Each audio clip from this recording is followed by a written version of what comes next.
For this video, we're going to be talking about using a primary email domain as opposed to a subdomain that we explained in the onboarding video.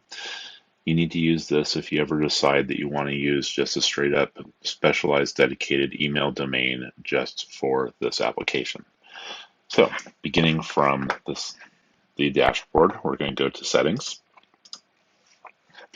And this is going to be really similar to the other. We're just going to be doing something a little bit different. So go to email services, dedicated domain. You'll see that we have this other one that we created during the onboarding video. Now what we're going to do is we're actually going to create it just as the primary.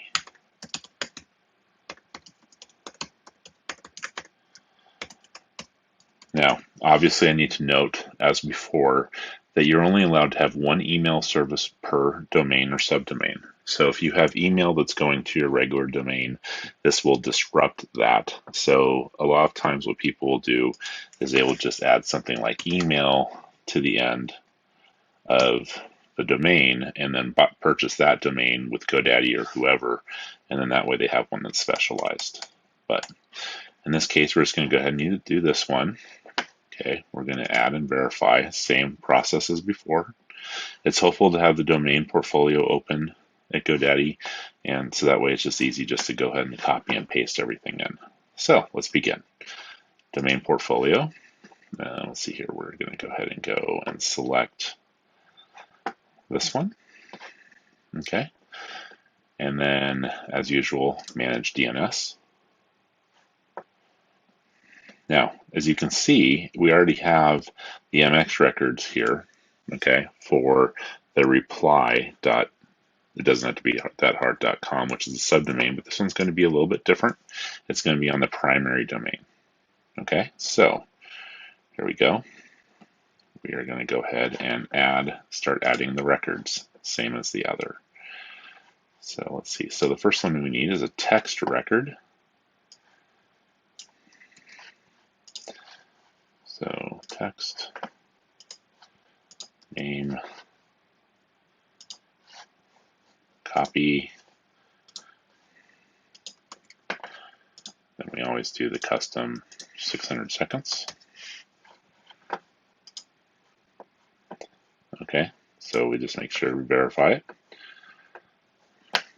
So that's good. And then we're going to go ahead and just keep on going right down the line.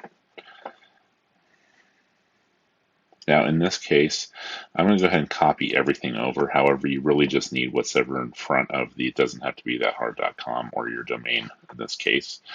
I'm going to go ahead and keep copying it over.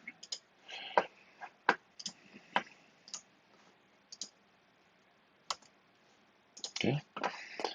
And this really long, obnoxious string of characters. Again, custom, 600 seconds.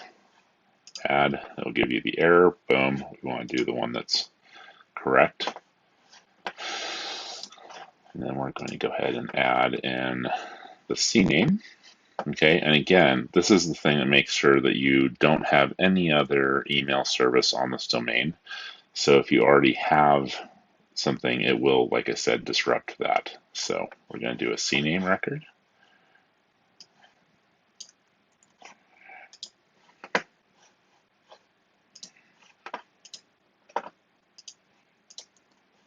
Okay. Copy. So these copy things are only handling what's here in this column. So copy it over. Again, custom 600.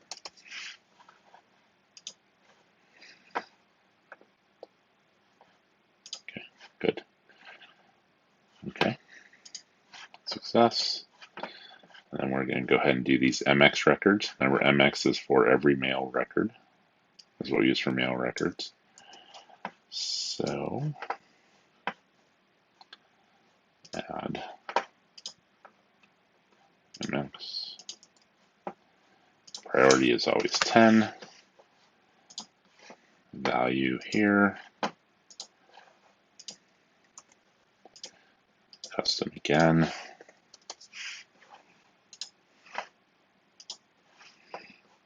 Okay. So we're going to do this again. Go into here, add another MX record, still with a priority of 10.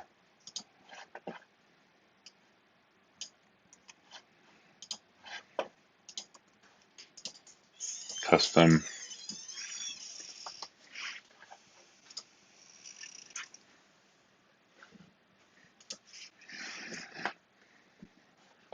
Okay. Now that we've added all these records, we're going to go ahead and do a verify domain. Again, this might take a little bit, particularly at night. All right, so it looks like we have verified all of them. Success. So this has just a warning for the SSL pending. You can hit verify, but sometimes it takes a little bit to do this for it to populate all throughout the internet. But right now, we're ready to use this. So you can still use either of these, either with a subdomain or not.